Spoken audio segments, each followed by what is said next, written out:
Olá, boa noite. Meu nome é Alan. Eu sou consagrado na comunidade Shalom. Sou celibatário, sou daqui da missão de Natal. E nessa noite a gente vai partilhar um pouco sobre uma pregação que é bem interessante, um tema muito interessante, né? Que vai falar um pouco sobre reconstruir a ponte. Alan, mas que ponte é essa? Vou reconstruir o quê? Não quebrei nada, como é que eu vou reconstruir, né? Então, para a gente poder entender um pouco sobre essa dinâmica, esse tema do reconstruir a ponte, eu queria só recordar com você o que a gente ouviu agora na palestra anterior à minha, né? Que provavelmente, né? Com certeza, tocou no seu coração. Com certeza fez algo na sua vida, né? Você sentiu algo diferente. Com certeza foi falado algo sobre o amor de Deus. Sobre a experiência de se sentir amado, encontrado, acolhido por Deus. Então, essa é uma das experiências mais fantásticas da nossa vida. Uma experiência mais interessante que a gente pode ter. Que é sentir-se amado por Deus. O intuito de tudo isso aqui, dessas pregações, desse retiro, dessas partilhas, é que você se sinta profundamente amado por Deus. E eu espero, com graça de Deus, de poder te ajudar um pouco a viver essa experiência. Então, gente, o homem, vocês devem ter ouvido falar, né? Foi criado por Deus por amor e para o amor. Ele foi criado por Deus à sua imagem e semelhança. E aí eu vou pegar tava aqui no meu altar, né? Pegar para vocês um ícone que expressa o relacionamento da Trindade. Nós somos criados pela Trindade. E nós somos imagem e semelhança da Trindade, certo? Então aqui, só para vocês verem, acho que dá para vocês verem. Aqui é o Pai, aqui é o Filho e aqui é o Espírito Santo. E essa é uma comunhão de amor.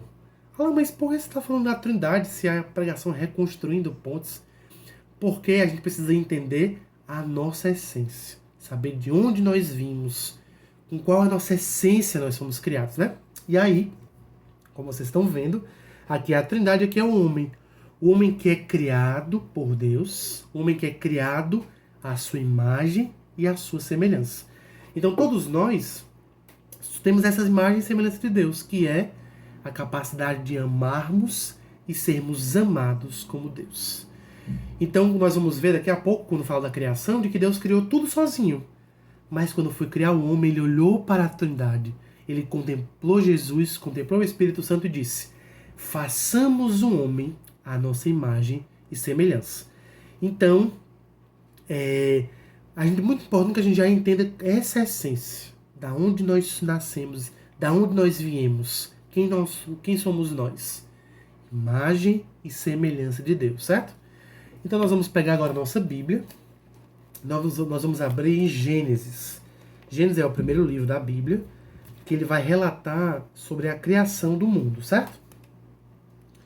Então nós vamos abrir Gênesis 1, versículo 26. Antes desse versículo, a gente vai ouvir que Deus foi criando tudo, né? Foi criando a natureza, criando a água, as árvores, os animais, tudo Deus dizia: faça-se, faça-se.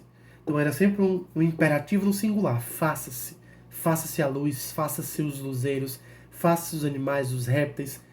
Mas, nesse versículo que nós vamos ler, quando ele vai criar o homem, o que ele diz? Vamos pegar aqui, certo?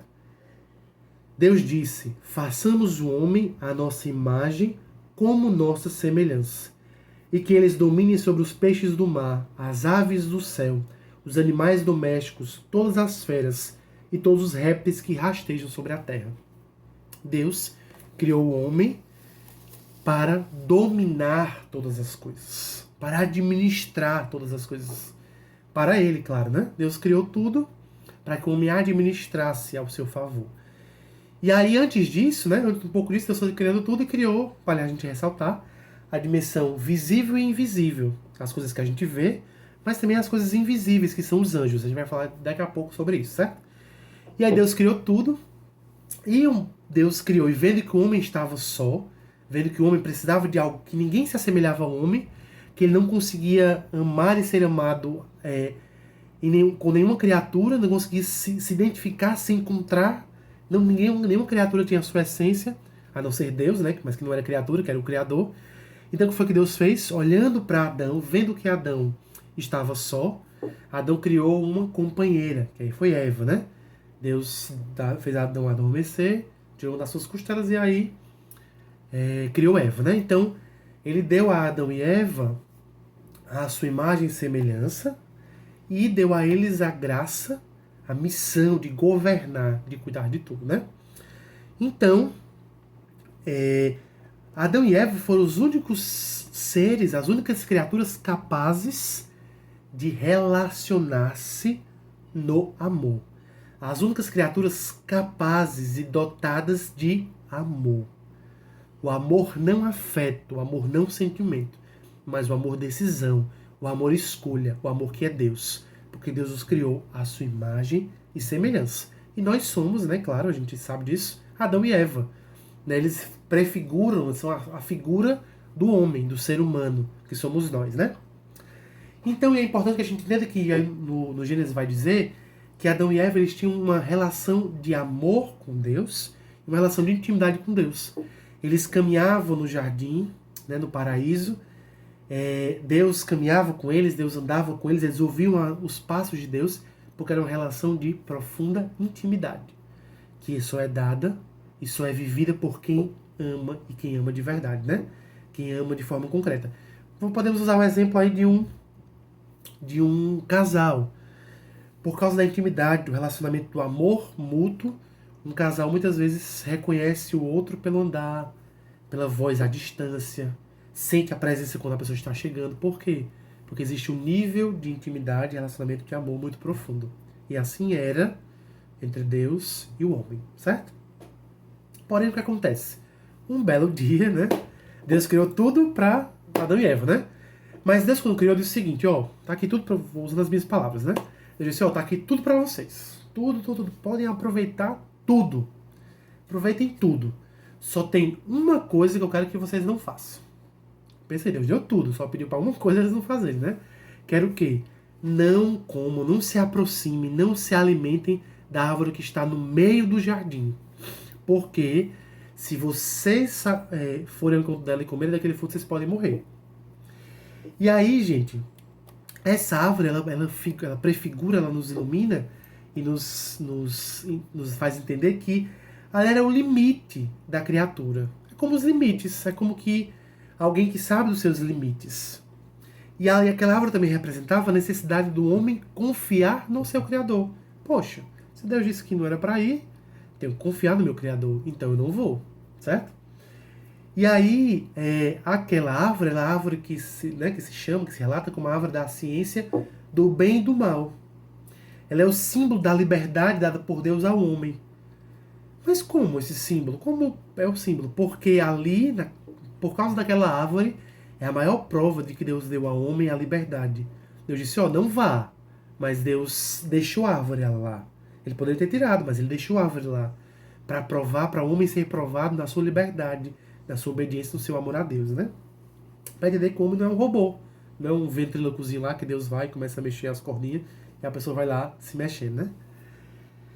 E aí o que acontece? Quando Adão e Eva estavam no jardim, aparece a serpente, que aí eu vou ler aqui bem rapidinho, para a gente poder não perder tempo, que é Gênesis 3, do 1 ao 15, certo? A serpente era o mais astuto dos animais dos campos que Yahvé Deus tinha feito. Ela disse à mulher, preste atenção aí na serpente, como ela é astuta. Então Deus disse, vós não podeis comer de todas as árvores do jardim. A mulher respondeu à serpente, nós podemos comer do fruto das árvores do jardim, mas do fruto da árvore que está no meio do jardim, Deus disse, dela não comereis. Não tocareis sob pena de morte.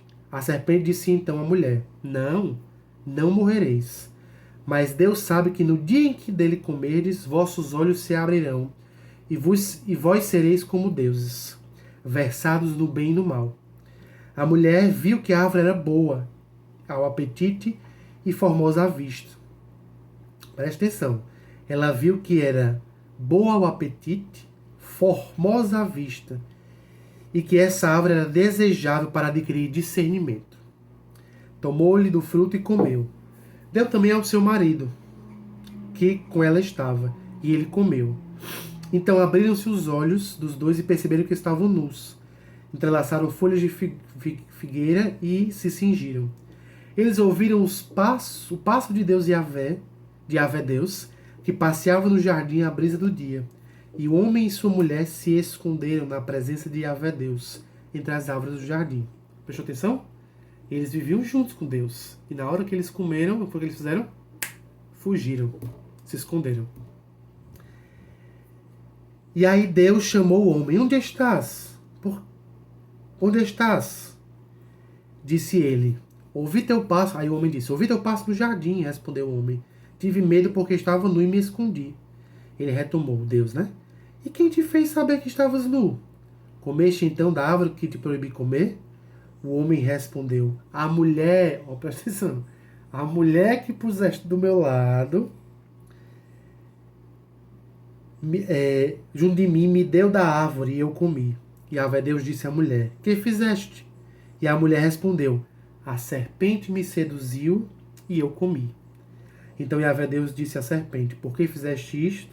És maldita entre todos os animais domésticos e todas as feras selvagens. Caminharás sobre o teu ventre comendo e comerás poeira todos os dias de tua vida. Porém hostilidade entre ti e a mulher, entre tua linhagem e a linhagem dela. Ela te esmagará a cabeça e tu lhe ferirás o calcanhar. Deu para prestar atenção aí? A serpente, que é o demônio, veio tentar Eva. E Eva viu que o quê? Que o fruto era bom, que era apetitoso, que era bonito e que podia dar sabedoria e poder. É onde entra o que a gente chama das concupiscências. Do poder, do prazer e do possuir. Então a serpente despertou em Eva uma curiosidade. Presta atenção aí, vá se ligando. Uma curiosidade. O que foi que Eva fez? Foi e comeu do fruto. Comeu, deu ao seu esposo, ao seu marido, né? E aí o que acontece? Despertou neles, quando a serpente diz, vós sereis como deuses, um desejo de transcendência, de ser como Deus, de ter poder sobre tudo. E aí despertou neles um desejo e um erro de caminhar sem Deus. Porque a partir do momento que eu tenho o domínio de tudo, eu não preciso ter Deus. Não preciso de Deus, né? E às vezes a gente corre esse risco, não é não? A gente anda buscando aí algumas coisas às vezes, saber de tudo, buscando talvez alguns caminhos que não são os melhores. Uma vez eu ouvi uma frase que eu nunca esqueci, onde diz que para quem não sabe onde quer chegar, qualquer caminho serve. Então a gente tem que ter às vezes uma atençãozinha, certo? E o que acontece? Então, nesse momento, aconteceu o quê? O pecado original. Olha o que é o pecado original. O pecado original é a desobediência de Adão e Eva a Deus. O pecado original, longe do que muitos acham, não foi o sexo. Não é a relação sexual. Porque isso também é uma criatura de Deus. Deus também criou. E tem um fim, que é unir o casal e a procriação, né? Dentro do matrimônio, claro, né? Todo direitinho. E aí, depois que Adão e Eva comeu a fruta, e aí eu pergunto a vocês, qual é a fruta? Tá parado para pensar? Você vai me responder, é a maçã. E eu pergunto a vocês, aonde é que na Bíblia eu li aqui que era uma maçã? A Bíblia não fala qual era a fruta, né? Então pode ter sido aí, pensa uma fruta que você gosta. Jabuticaba, melancia, maracujá, laranja, acerola, kiwi. Pode ter sido qualquer fruta dessa. E aí nesse momento há o quê? O pecado. Nasce o pecado original. E o que é o pecado? Um afastamento de Deus. É uma escolha por não estar com Deus, não fazer a vontade de Deus. Isso é o pecado. E aí a gente pode usar a figura dessa pregação, né? Que é reconstruindo a ponte. Podemos dizer que o homem Deus tinha essa ponte construída entre Deus e o homem, né?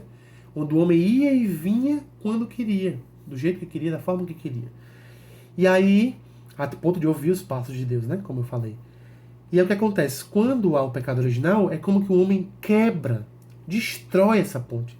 Alan, mas foi Deus que se afastou. Não.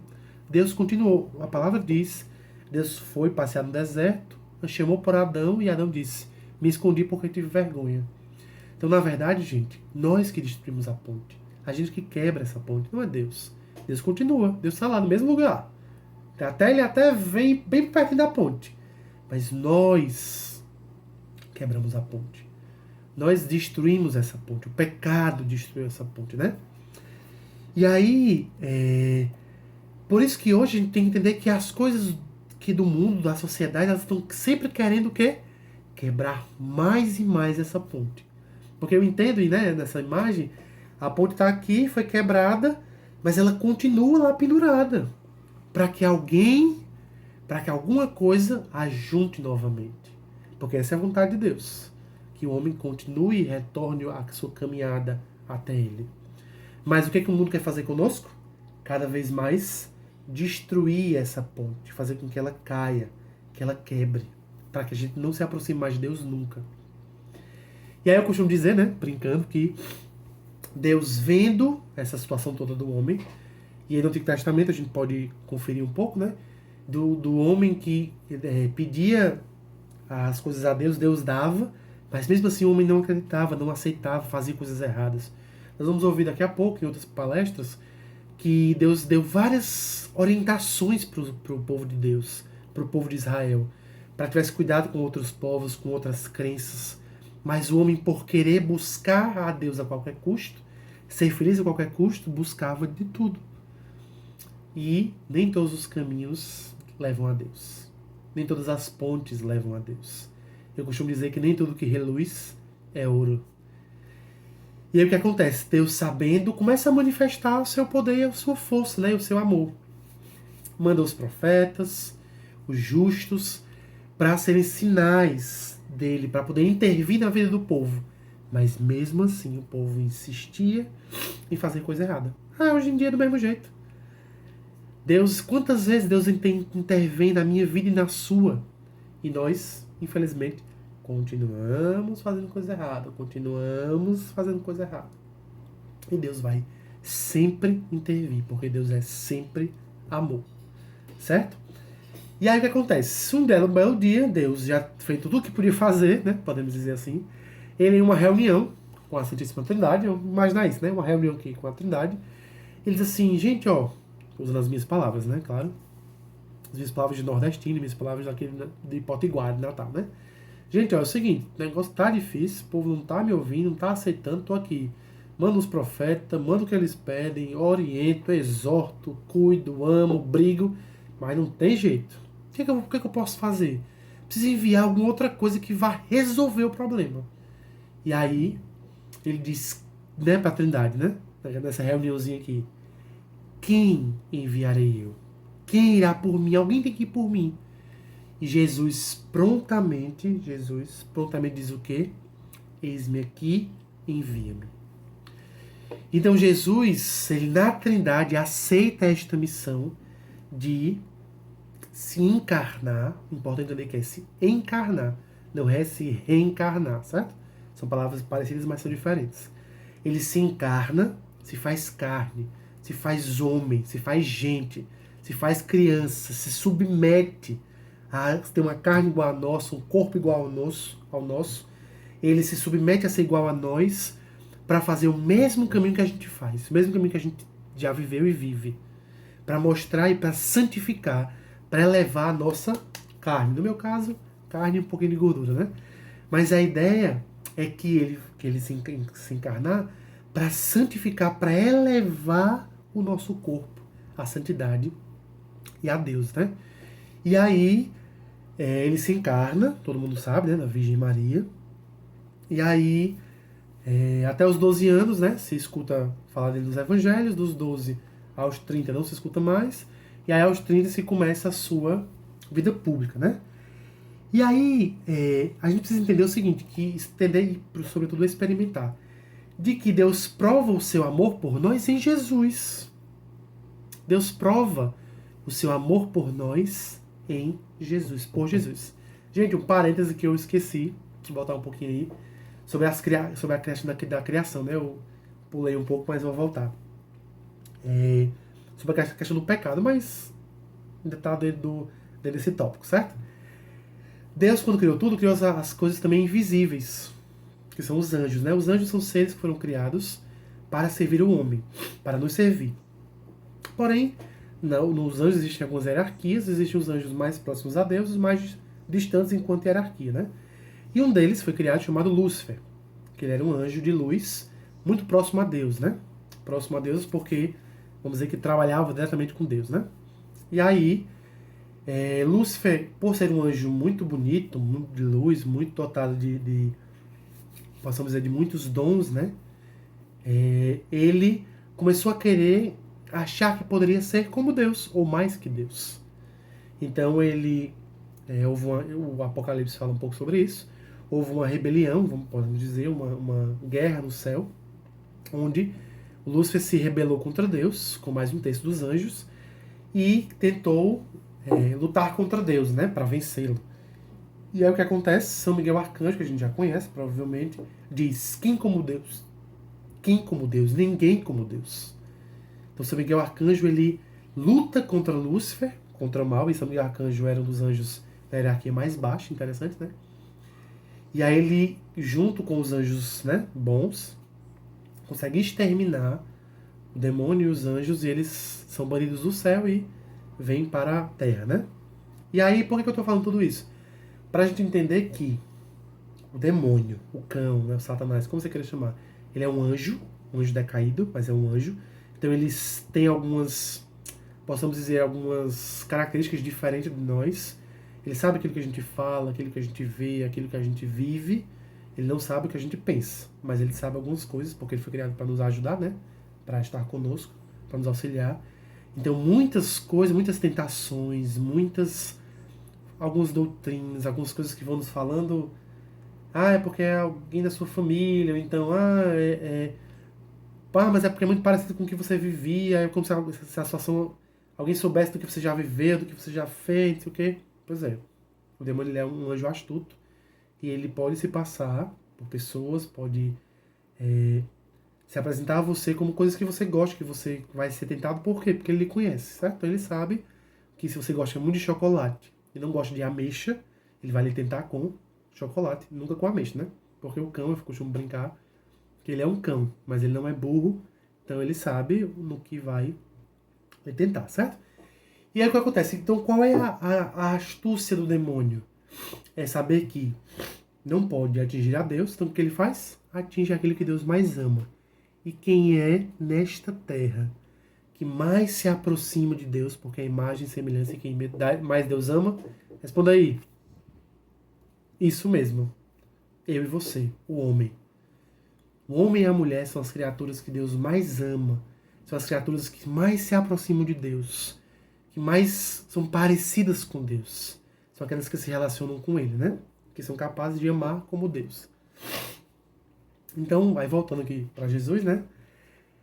Então, gente, Jesus, ele é essa prova de amor de Deus por nós. Deus nos dá o seu Filho único que se encarna. Deus se faz carne. Deus se faz homem. 100% homem, 100% Deus. Deus era 100% homem em todos os aspectos. Jesus era 100% homem, 100% Deus. A única coisa que nos diferenciava dele é que ele não pecou, não havia pecado nele. Mas ele era um homem como nós, né? E aí, Jesus se torna para nós o quê?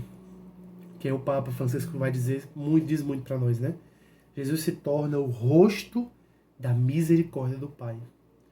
O Pai, por amor, por misericórdia, manda o seu Filho. Então a gente olha para Jesus e ele expressa o quê? A misericórdia de Deus. Deus que olhou para todos e disse, Deus assim, meu Deus, né?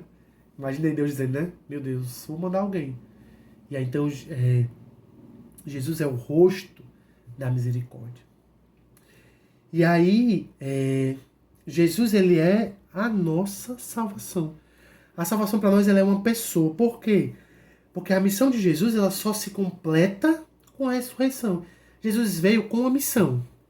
Nos ensinar, nos catequizar, mas morrer no nosso lugar. Assumir o peso dos nossos pecados, o peso das nossas culpas, das nossas fraquezas, levar tudo para a cruz e lá salvar do homem que já morreu ao homem que ainda não nasceu.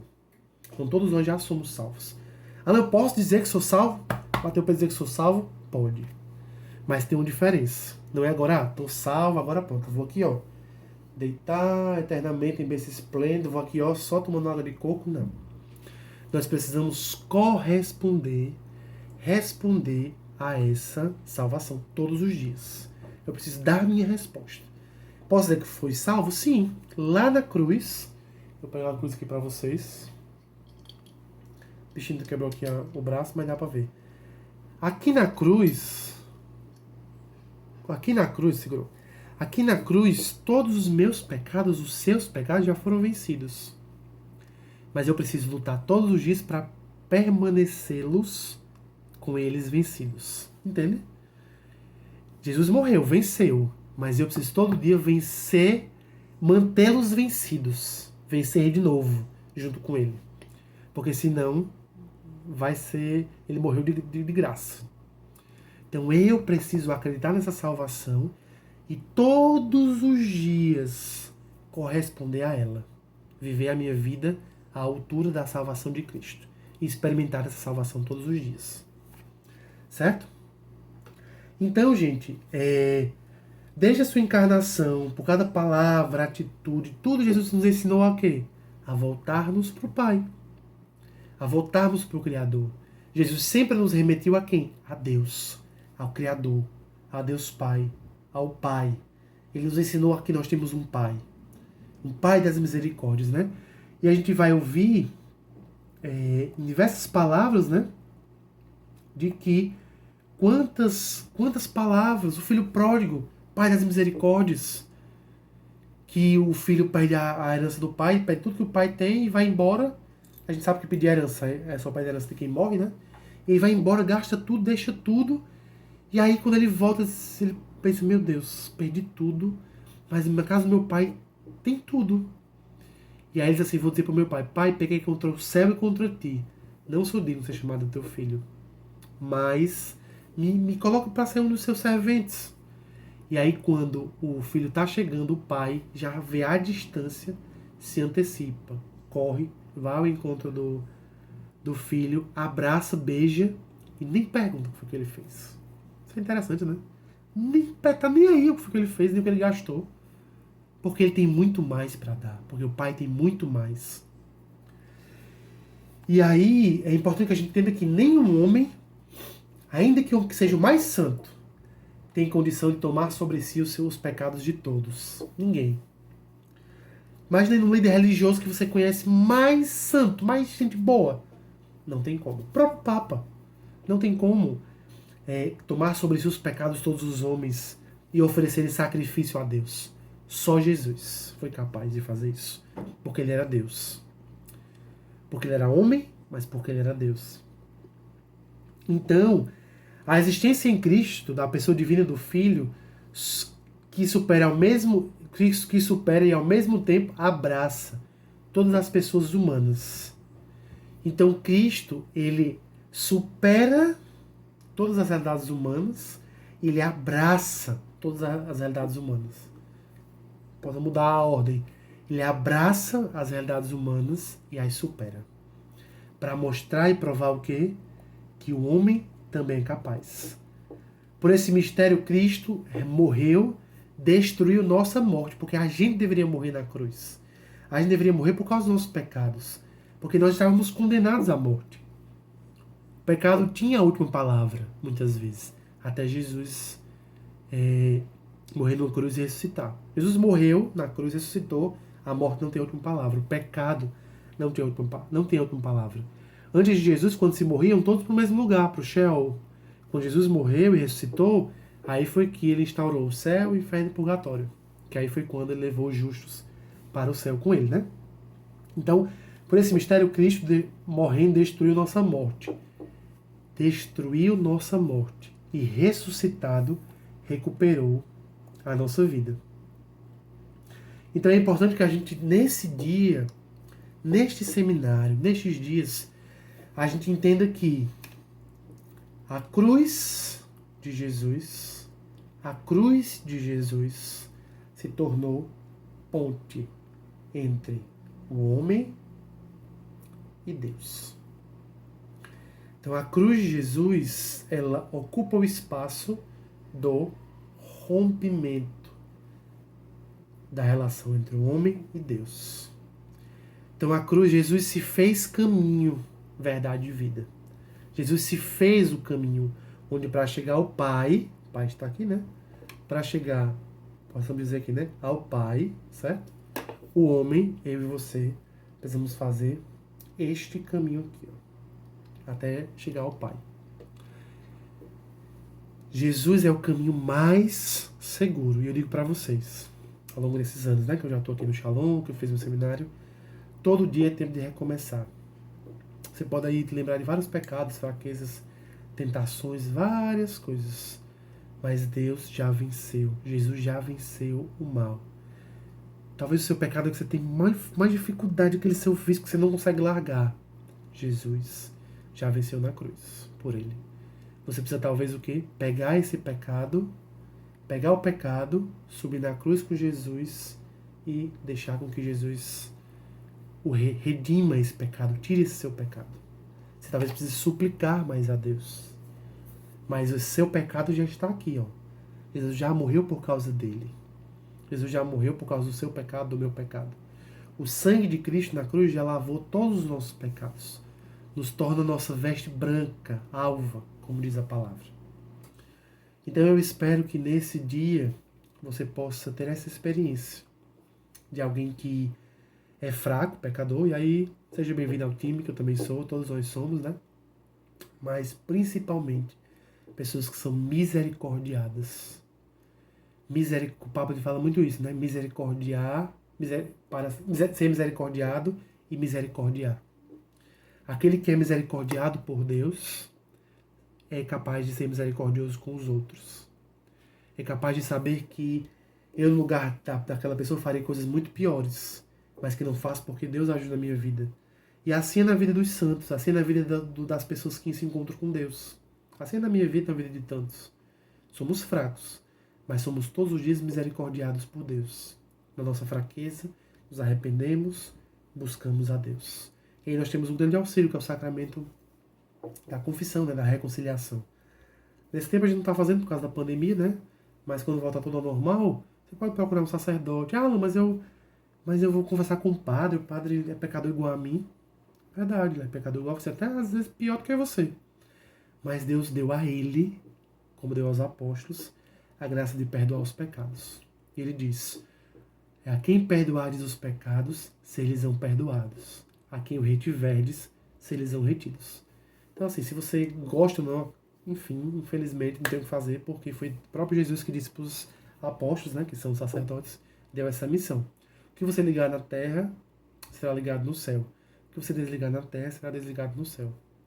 Ele disse isso para os apóstolos, né?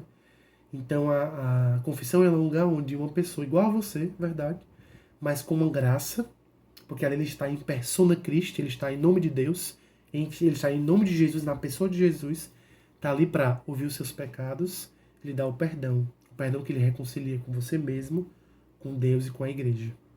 Então, eu convido você a, neste dia, ter um desejo de voltar para Deus, de reconstruir essa ponte. Eu, graças a Deus, quando eu tinha 13 anos, a minha ponte havia sido quebrada, né, como de todos nós, e eu descobri alguém, uma pessoa, que reconstruía essa ponte. Que na verdade não reconstruía, ele era a ponte. Eu descobri Jesus, me encontrei com ele, conheci, o ouvi, descobri que ele também sabia quem eu era, e até hoje, graças a Deus, eu estou aqui e pretendo morrer nos meus últimos dias, meu último suspiro, que seja em Deus, para Deus. Então é isso, tenham todos uma boa noite. Tenho muita esperança, muito desejo que todos vocês experimentem, não só escutem. O que eu falei aqui, vocês vão esquecer daqui a algumas horas talvez. Mas a experiência com a salvação. Com o pecado a gente já tem, né? Experiência todos os dias. Mas a experiência com a salvação, com a redenção, com a misericórdia, com o amor, com o perdão, todos os dias a gente vai ter se a gente pedir, se a gente se colocar aos pés, se a gente se unir a essa cruz, que aparentemente é morte, mas que é morte e ressurreição. A cruz é um caminho de ressurreição. Você não ressuscita se não morrer antes. Jesus, para ter o domingo de Páscoa, teve a sexta-feira santa. A gente também é assim. Para ter o domingo de Páscoa, também precisamos passar pela sexta-feira santa. Então eu convido você a fazer esse caminho. Deus lhe abençoe. Aproveite esses dias, esse retiro, esse seminário. vai mudar a sua vida como mudou a minha e mudou a vida de muitas pessoas pelo mundo. Muito obrigado, Deus lhe abençoe. Shalom, boa noite.